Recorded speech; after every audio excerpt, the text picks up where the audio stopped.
the biggest play in the game, in my opinion, was when Florida took a lead. I want to say it was 2-1. Hannah Adams booted a ball, and that girl scored to tie it up. And I think that was in the 6th or 7th, if I can't remember. But anyway, those things happen, but we got to move forward. But as Brent, as you say, spring ball is kicked off, spring games. I think Auburn and A&M play on Saturday. We got a question here on Facebook Live brought to you by Meldon Law. Comes from Andy. He says, happy birthday, Brent. How much baggage does former Alabama receiver I.J. Hill, I think how you pronounce it, have, and is it possible for this Tampa area guy can land on for the Gators? Well, it's possible with him to go anywhere right now. I mean, I've seen Florida, Oklahoma, and there, I believe, at least another one, if not two, that he has been in contact with.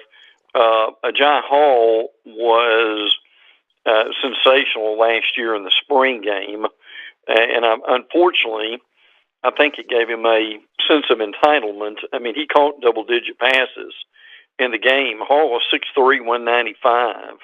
I mean, there's nothing he can't do physically. The problem with Hall is at some point he just needs to grow up, and he never really bought in to the Saban system, and he was just immature.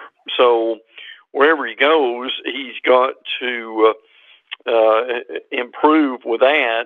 Hall, I thought the thing that was indicative of Hall's season was in the national championship game when Bryce Young threw a pass to Hall. Hall was on the 5-yard line. His hands were positioned wrong because he had either not worked hard enough or he didn't have enough experience. So he basically dropped the ball. If he catches that ball, Alabama's either scores or is near the goal line, and that may have changed his outlook by having some success in the game, because Bama would have went up at that point double digits. So, and Hall's been, I mean, Saban's been giving him multiple chances, but it was time for him to go. He is officially suspended, but from what I hear, he basically is gone. They've had enough, and hopefully he'll get it together wherever he goes next. Yeah, it'll be interesting to see. I'm sure he'll be on our radar, as we have heard. May 1st, we talked about this last week, is the deadline for transfers to BL. You have to enter the portal by May 1st to be eligible to play for the 2022 season. I'm sure you saw Coach Napier's comments in his presser last week. I forgot which day it was. He basically came out and said, we're looking for football players and we will be active in the portal. Right. And that's going to happen as soon as spring practice ends.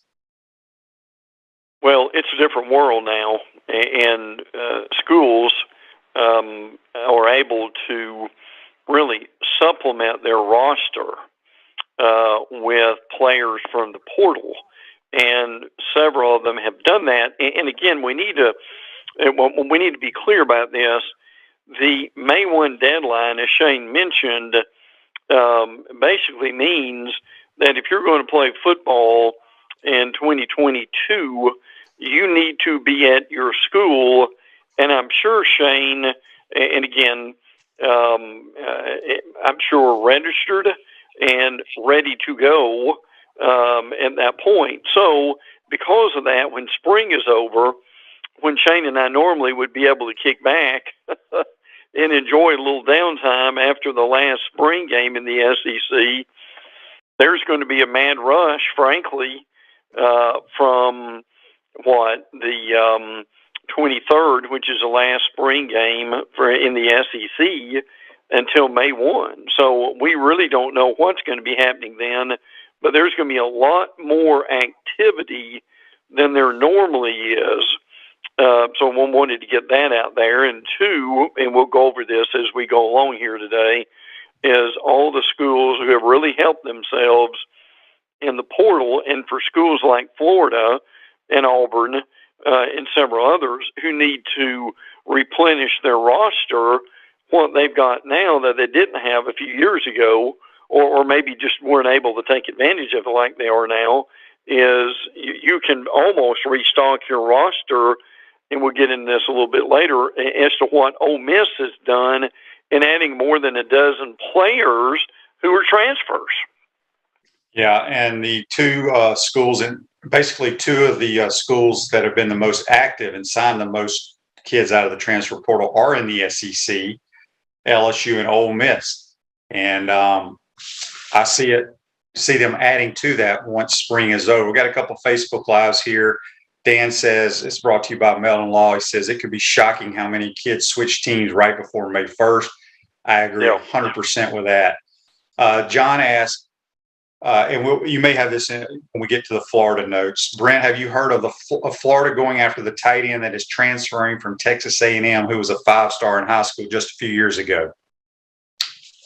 I've heard several schools with that, frankly, and Florida is among them, but nothing concrete with that either.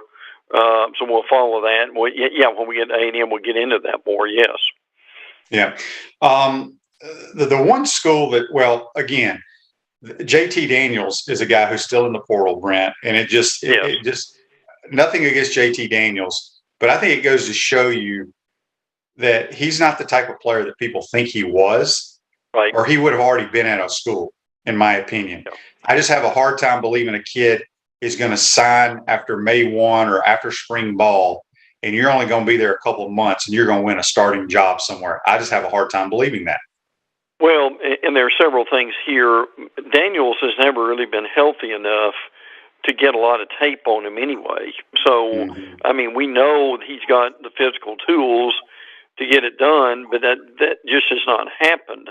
Now, he is going to be visiting West Virginia this weekend, and he's already visited Missouri and Oregon State. So to Shane's point, those are the schools that basically he's going to one of the three. Now, he also is going to graduate from Georgia in May, which is part of the reason some of this has been delayed. Not to say you can't make a decision before you graduate, but that's just his timetable. So those are the three going to West Virginia this weekend. And Shane brings up a really good point, is frankly, he will not be in spring practice for some of these schools, which would have helped him greatly. So, I mean, Shane, basically, he'll be going on only what he can do during the summer with wherever he goes. Yeah, it'll be interesting. Speaking of the portal, you know, there's a lot of those high school kids, high school coaches really concerned about how it's hurting kids coming right out of high school because so many programs are reaching into the portal and building their programs that way. You know, you got a great example in here of what Ole Miss has done. 12 transfers. They all are at spring practice and a combined 263 games that they've played in. That's amazing, isn't it? Frankly, and they break it down further. It's like 10,648 snaps or downs that these guys have played. In other words, Mason Brooks, who's an offensive lineman from Western Kentucky, has over 2,000 snaps. Troy Brown, a linebacker from Central Michigan, has 1,800.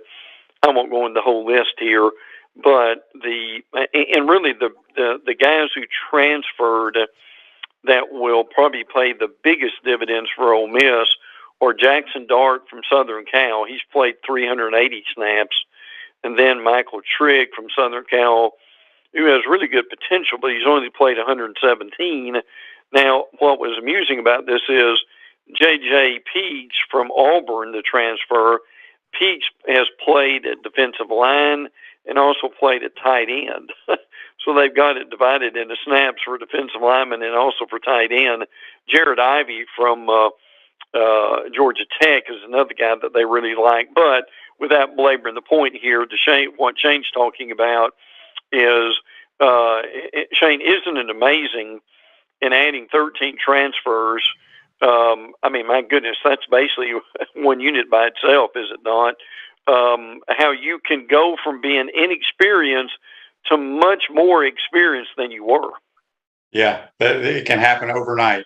Arch Manning, we know that he's narrowed it down to 3 schools: Georgia, Alabama, and Texas. Most people think he will be a Georgia Bulldog when it's all said and done. I know he was in Tuscaloosa, I think this past weekend. Any word how that visit went? Yes. I mean, it went well. I mean, he's pretty careful to say wherever he goes. He was very complimentary of the schools. So, I mean, really nothing that Art says is going to tip anybody off. I think what's kind of funny about this is we kind of like to bet on anything in this nation. And there is a site called Odds Checker US, has Georgia with the best odds to land Manning at this point. So how about that, Shane? We are even. There are even odds that you can bet on for where Arch Manning is going to go. Yeah, exactly. Charlie says here on Facebook Live, brought to you by Mellon Law, referring to some comments that I made the last couple of shows. He says, Shane, hearing you talk about the difference in the 2 QBs, Miller and AR, that gum thing keeps moving on me. It sounds like Miller might be the better pro, whereas AR's athletic ability gets him on the field now, but not necessarily at the next level. Yeah, I mean, like I said, I don't know if Jack Miller can play in live action. I'm just going off what I see in practice. Yep. He's a really good thrower of the football, accurate, can anticipate, throws a very catchable ball, where Anthony has great athleticism, not a great accurate thrower. And people sometimes misunderstand when I say that Brent. There's a difference between having athletic ability and a live arm or a great arm and being a pure passer. Okay. Right. He will never be a pure passer, ever. I don't care if he threw for 24 hours a day, every day of the year. He will never be, because you cannot teach anticipation and accuracy. You can't. It's impossible. But he's got such great athleticism that he can do things, and I think he's going to be the starter. And I think Gator fans need to feel comfortable that Billy Napier was smart enough to go get a guy he was comfortable with, that knew a lot about Jack Miller, that can come in there and throw it around if they need him. So time will tell. Like I said, I think we're okay at the quarterback position. We have so many other issues to deal with. And if you don't have good players around those quarterbacks, it's going to be a long year. So well, and I think what's important here too is, I mean, that's a nice problem to have, is it not? That you can have 2 quarterbacks at least that you can depend on. That makes a humongous difference. And look, to your point, Joey Gatewood, who is one of the more heralded quarterbacks in the Jacksonville area, went to Auburn. It didn't work out. Now he's at UCF. Now, and if people hadn't heard this, Gatewood has been moved by Gus Malzahn to receiver. Mm-hmm. So the point of this is, and let's just be honest about this, Gatewood, again, as Shane said, is a really good athlete. I mean, he was a quarterback because he was the biggest, strongest, fastest kid on the team. But, Shane, that doesn't equate to being accurate, does it? So, no, and I coached against both of those kids for 3 years. They remind me so much of one another. Now, I've seen Anthony do more at Division I football than Gatewood ever did. So I think Anthony will turn out being a better player for sure. So we're in good shape there. We need to worry about all the other positions, quite honestly. Yes. Dan's got a great comment here, or question on Facebook Live, brought to you by Mellon. He says, wonder if the Manning family can place a bet on where Arch will go. You know, because they do all that advertising for Caesars, I guess, with the NFL. That's pretty funny. They got inside information, so I don't know if they can do that or not. Really? Probably not, but it's a funny question. Yeah, no doubt. All right, Brent, you got some SEC trap games. Everybody always likes to talk about, look out, this could be a trap game week 4. But there's some interesting ones you have listed here. Yeah, and there are. And I won't go through the whole list, but some quickly would be at the Alabama goes to Tennessee on October 15th. That is after back-to-back games at Arkansas and Texas A&M. So the question is, what is left in the tank emotionally, and how many starters do you lose in games like that? And say even Texas A&M, their trap game could be Mississippi State on October 1, and that would be sandwiched between Arkansas and Alabama. Now the trap game here for Florida possibly could be South Carolina on November the 12th after back-to-back games against Georgia and A&M.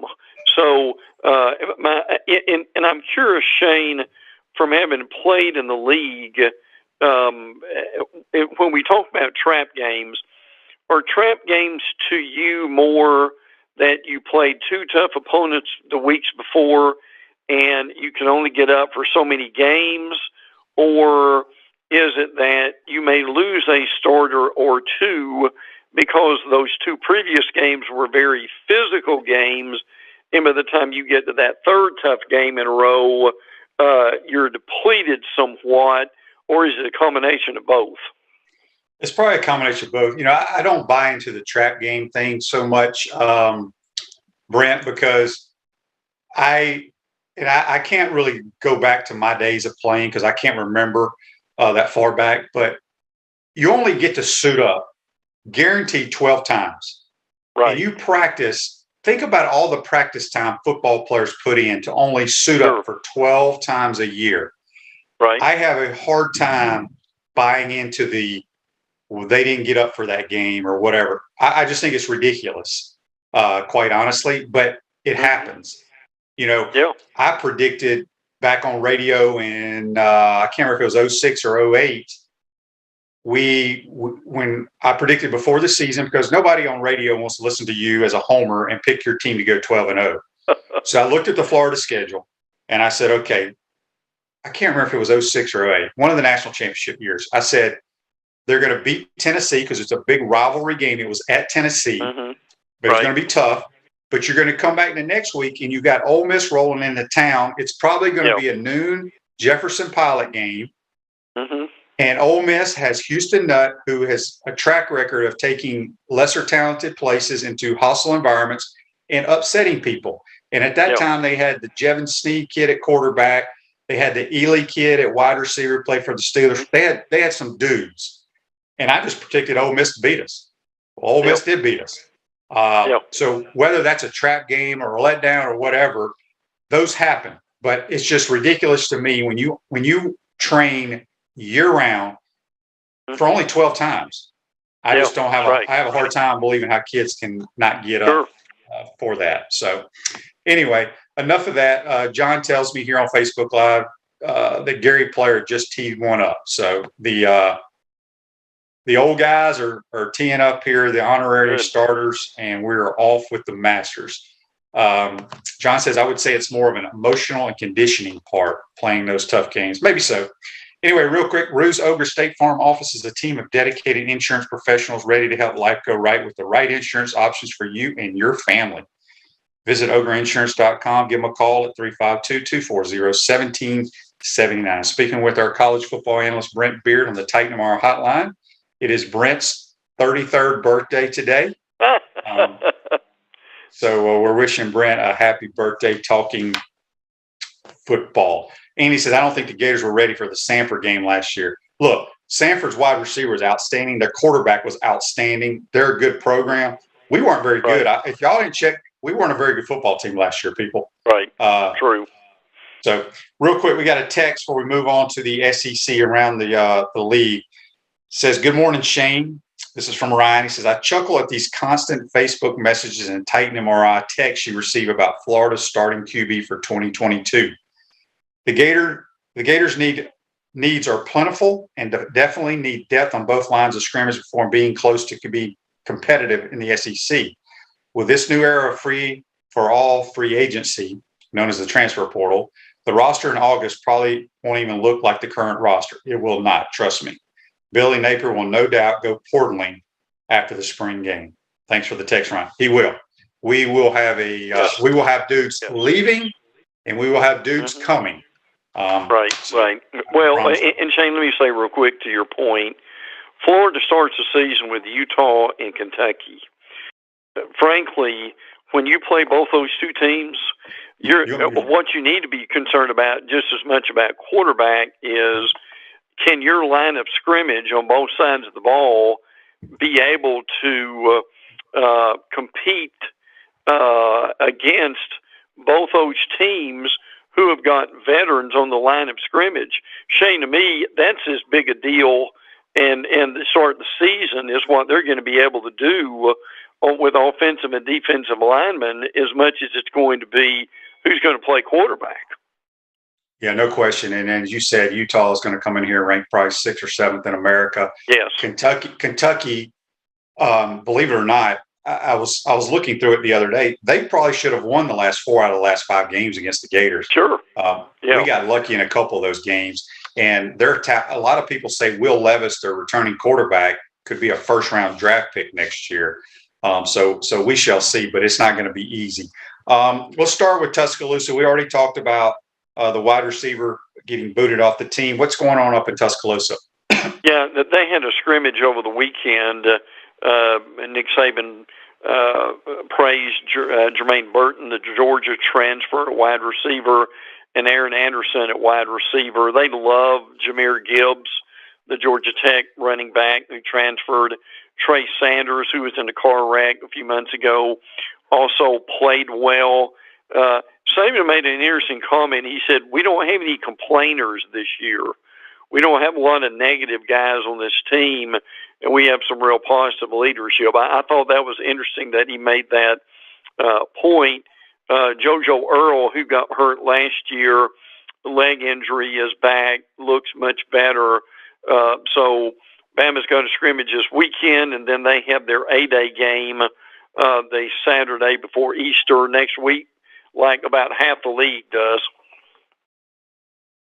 Hey, Brent, the backup quarterback to Bryce Young, who is it right now? Do you have any idea?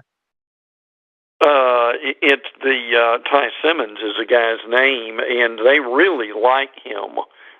He will be the heir apparent to Bryce Young.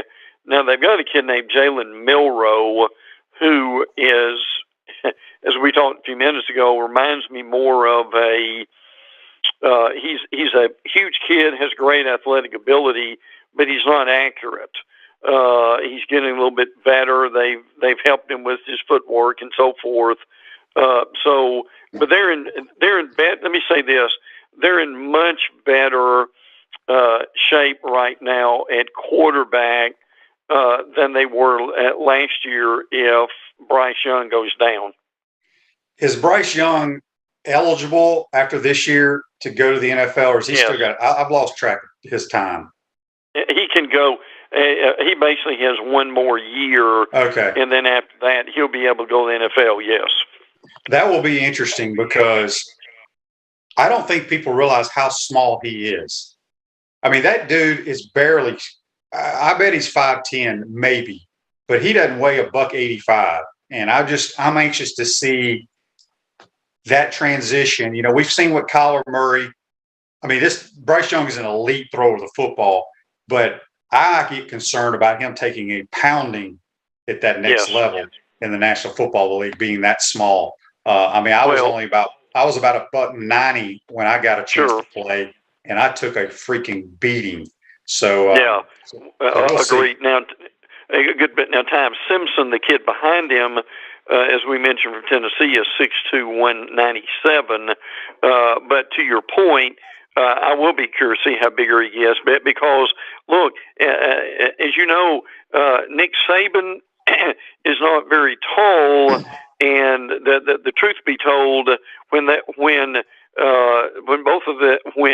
Bryce Young stands right beside Saban, Bryce Young's not much taller than Nick Saban is. No, he's not. All right, Auburn's playing this weekend. They got quarterback issues. They got a lot of issues there. I think the two coaches, if you want to call it the hot seat this year in college football, are both in the SEC.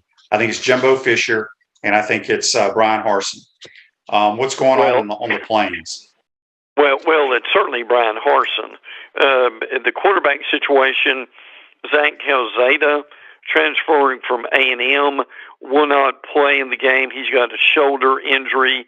They've had surgery on it, so he just basically recuperating. TJ Finley, the LSU transfer, will get the most reps. Robbie Ashford is behind him. He's an Oregon transfer who really never played much at Oregon either. And they've got 4 potential starters on the offensive line who won't play. Heard a Auburn beat writer say this week that in this game right now, Auburn, and you can have 85, but guys on the roster, Auburn maybe right now, Shane, has between 55 and 65 players. Yeah, they got some issues. The reason I said Jimbo on the hot seat, just because he has the same, I talked about this Monday with JC, he has the same exact record and bowl wins and wins over Alabama at this point as Kevin Sumlin did. So I just think it's huge year for him. All right, we talked the Gators a little earlier. What else is going on in Gainesville? Well, I'm intrigued to see the Dante Zanders, defensive end turned tight end. I'll be interested to see what if they keep him there, if they move him back a little bit, where they go in the transfer as far as tight end is concerned. As Shane said a few minutes ago, that there are some areas they were replenished. I tell you what, I still think this running back group could be really good. I know the group last year was good. They really weren't utilized the way they should have been. But Naquan Wright coming back, Lorenzo Lingard, DeMarcus Bowman, Montrell Johnson. Frankly, Shane, that could be a very unheralded group in the beginning that ends up by November. That's going to be a really good position for the Gators. It is. I think that's the biggest strength on the Florida football teams at the running back position, just in the few practices that I've seen so far. Up in Athens, there's all this talk. People still think Stetson Bennett won't be their quarterback. They're crazy as hell. He is their starter. What else is going on up in Athens? Yeah, there's no doubt about that. He's going to be the starter. Now, it's going to be interesting who the backup will be. Carson Beck from Jacksonville has looked good as of late, but it will be Stetson Bennett. Stetson Bennett has a brother named Luke who is walking on, not sure what position, maybe running back. Darren Branch, sophomore safety, has left the team, so he is in the portal. Real quick update on Eric Gilbert. They moved him back to tight end.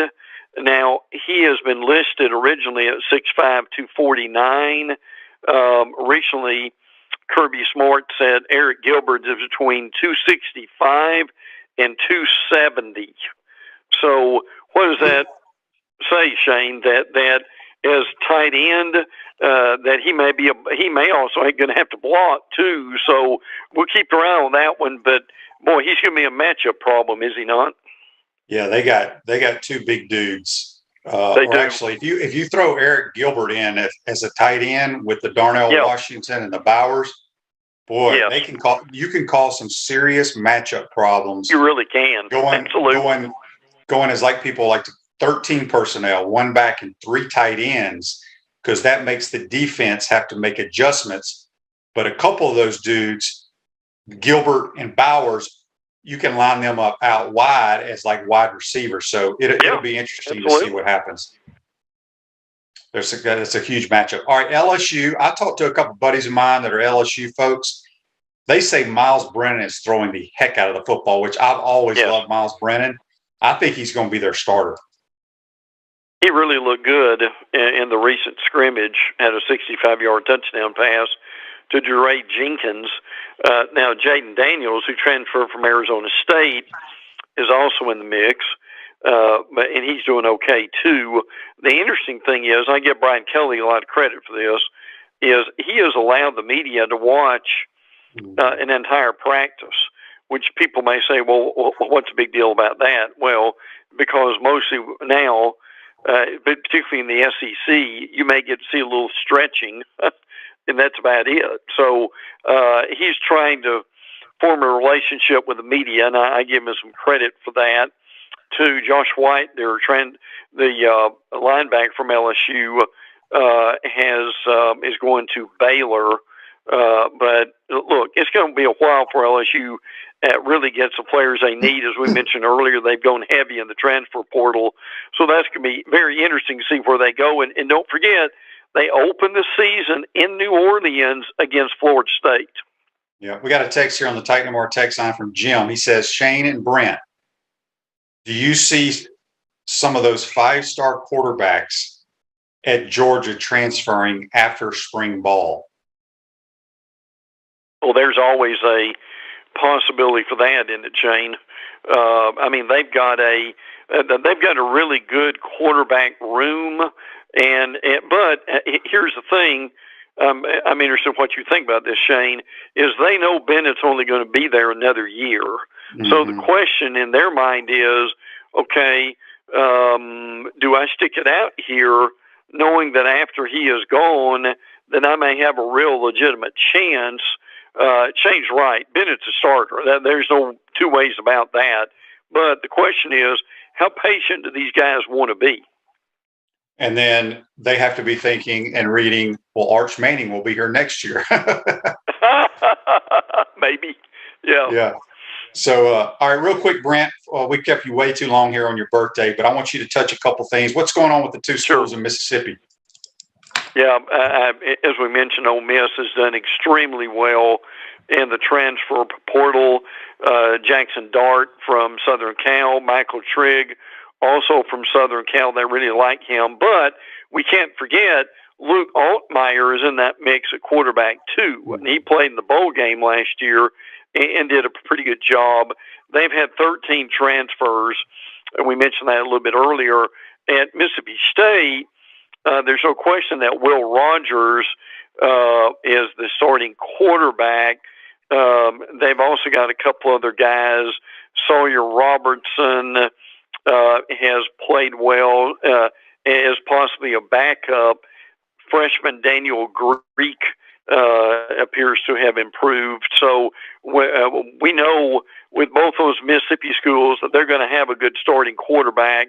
And again, Will Rogers is a junior, by the way. We talked about that with Bryce Young a few minutes ago.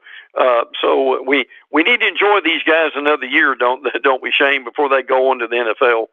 Yeah, absolutely. Okay, real quick. In my opinion, one of the programs in the SEC that I think their fan base is extremely excited for next year due to the season they just had, but who they've added to their roster. I think South Carolina fans are expecting a big year with Spencer Rattler. No, I don't think there's any doubt about it. And he's going to have some guys to throw it to. Corey Rucker is a wide receiver out of Arkansas State that has committed to them. And he has 76 catches at Arkansas State. You can pick up some diamonds in the rough from some schools like Arkansas State. Also, Antoine Juice Wells is another guy who's transferred in. But so the point here is Spencer Rattler will have some guys to throw it to. I agree with you on that. They're building a team, and there's as much excitement right now at South Carolina as there is any other school in the league. Yep. All right, before we let you go, Brent, we've had a couple of people on Facebook Live ask these questions. It's basically about the investigations going on at LSU. Have you heard anything? What's going on with the football program? The football program in that investigation with the FBI wiretap,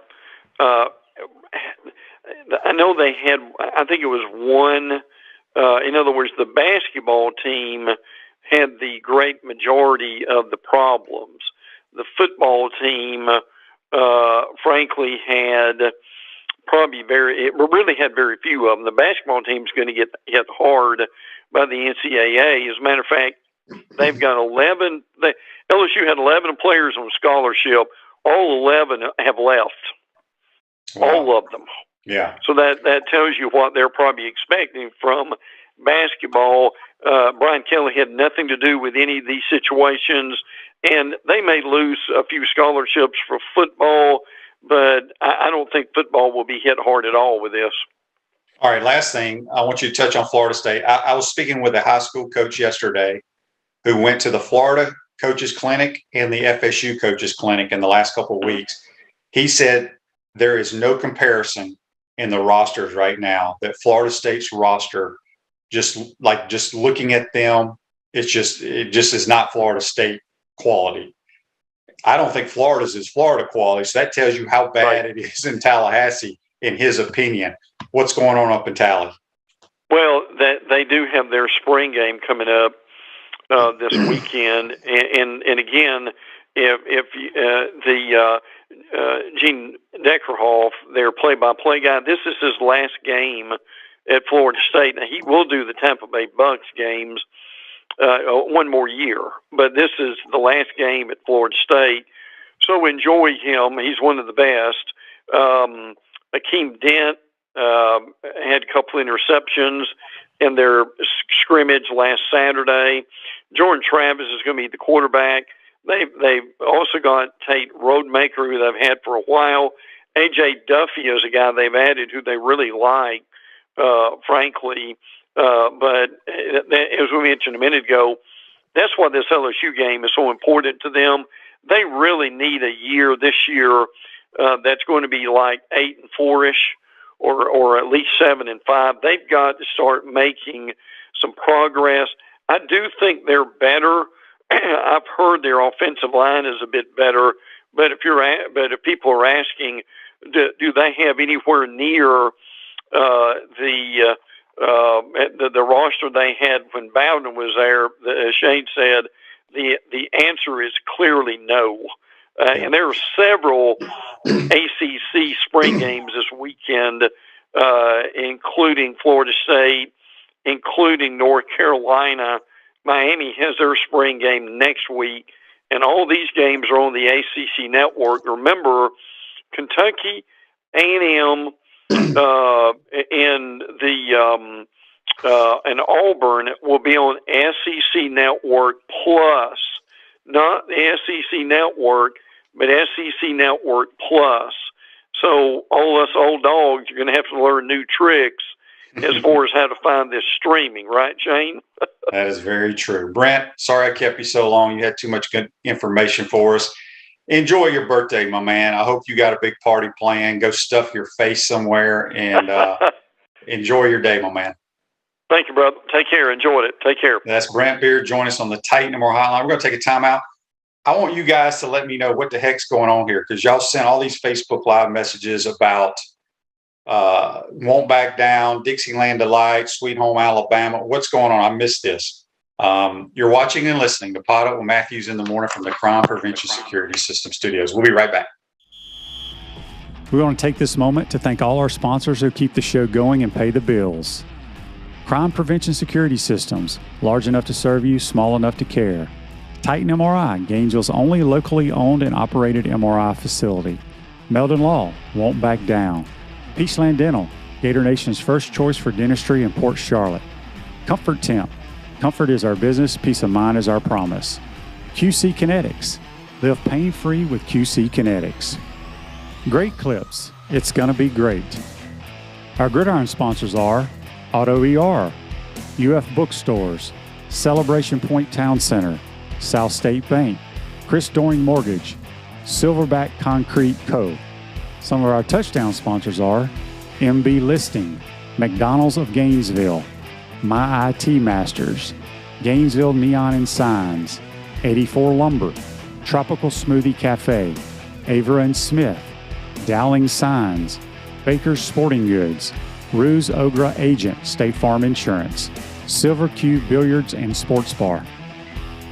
If you are interested in promoting your business on the show, visit podupwithshane.com and click the Advertise button. Again, thank you to all the great businesses that support the show. If you like what we are doing here, make sure you follow us and support the businesses that support us.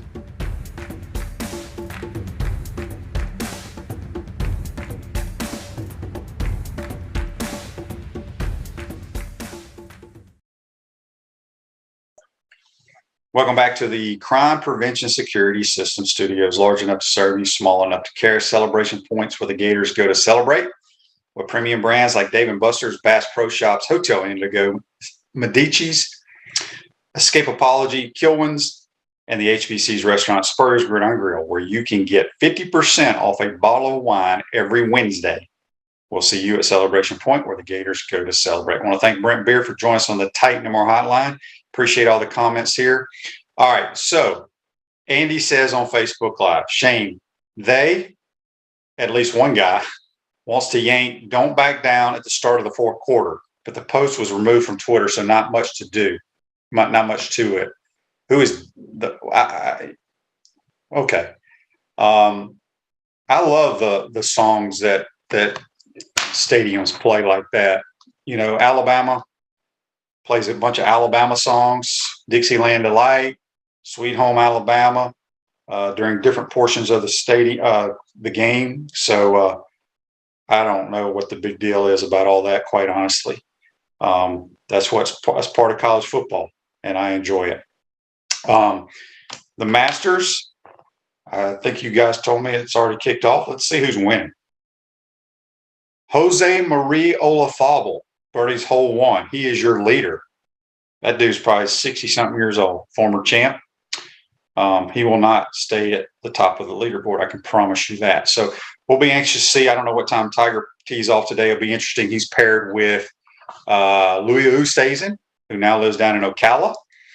And I forgot who else he's paired with. So I personally don't think Tiger will make the cut.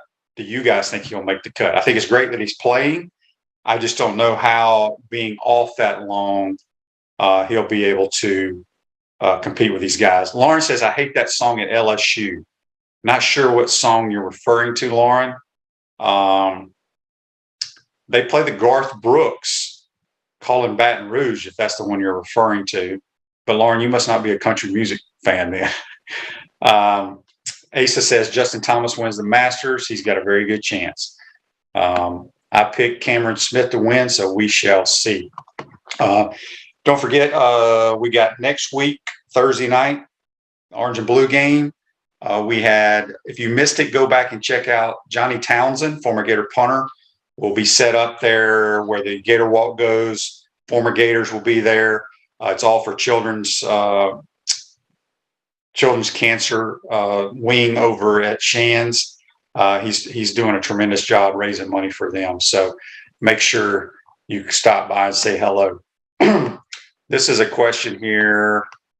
John says, my question is for you now, QB, since Brent left before I could ask it. I don't know what your question is, buddy. Send it to me. All right, Andy asked on Facebook Live, how much value is there for players not signed? One of these things move when I'm reading them. Not signed to an NFL contract to play in the USFL. I would think the USFL is a rare showcase opportunity for these guys.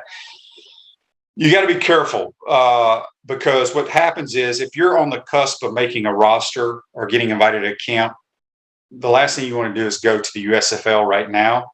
Now, I'm not sure if you sign a contract with the USFL and the NFL comes calling, can you get out of that contract and go? I would think you could, but I'm not 100% sure.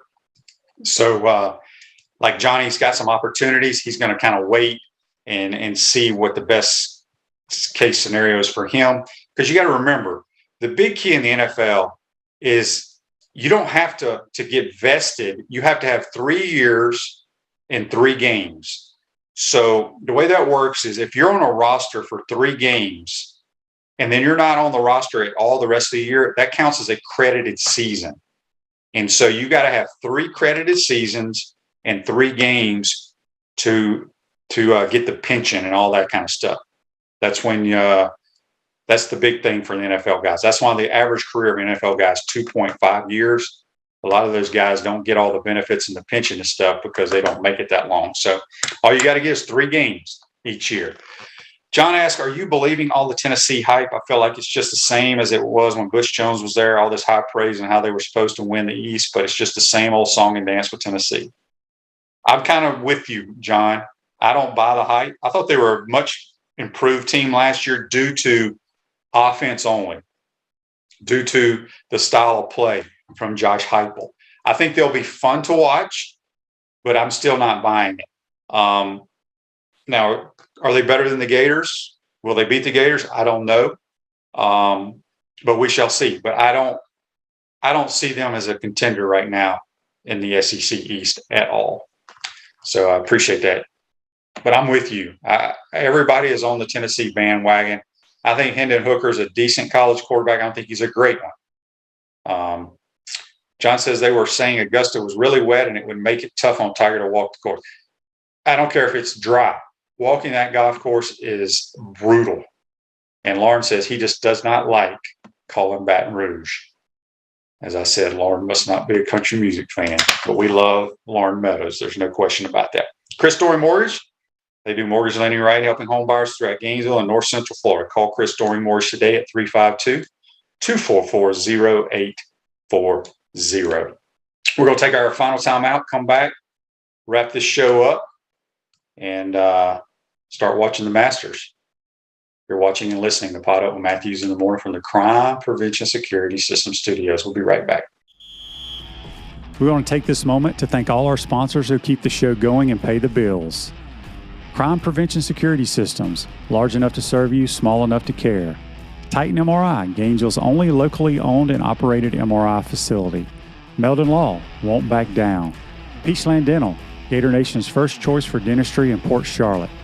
Comfort Temp, comfort is our business, peace of mind is our promise. QC Kinetics, live pain-free with QC Kinetics. Great Clips, it's gonna be great. Our Gridiron sponsors are Auto ER, UF Bookstores, Celebration Point Town Center, South State Bank, Chris Doring Mortgage, Silverback Concrete Co. Some of our touchdown sponsors are Campus USA Credit Union, Adams Rib Company, Doreen Wiebe Realtor, Caldwell Banker, MM Parish, Gator Dominoes, Celebrate Primary Care, Gator Bait Media, Aikido America, Style Cuts, Big Mills Cheesesteaks. If you are interested in promoting your business on the show, visit podupwithshane.com and click the advertise button. Again, thank you to all the great businesses that support the show. If you like what we are doing here, make sure you follow us and support the businesses that support us.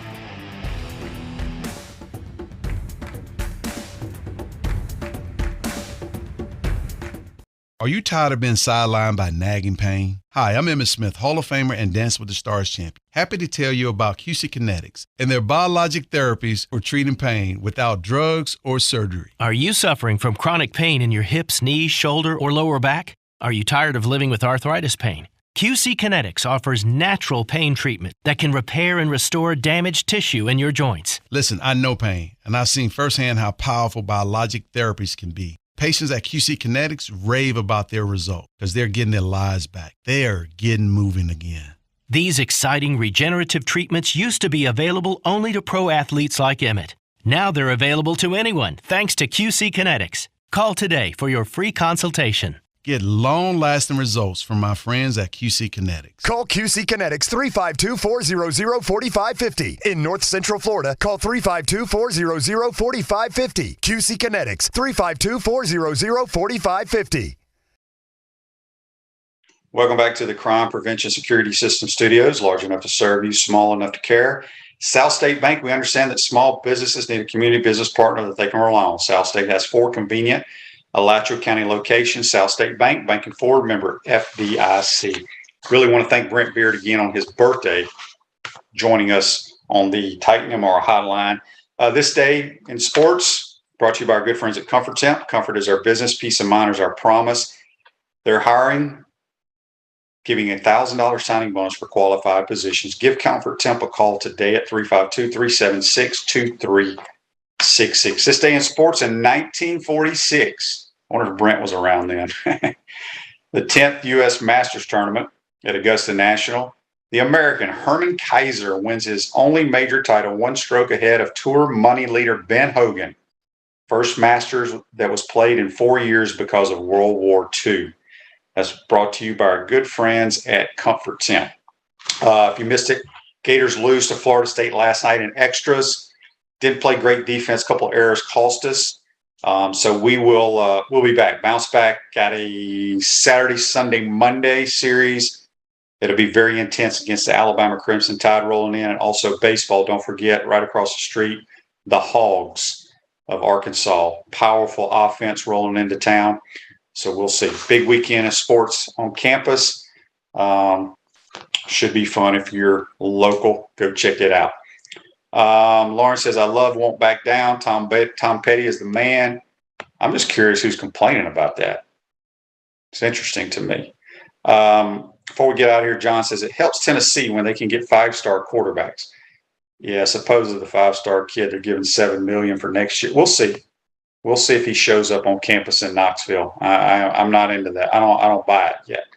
Lauren says, Shane, Tiger has to wear those orthotic shoes now. He's wearing FootJoys. Apparently they give him more stability walking Augusta National. I wonder how ticked off Nike is about that.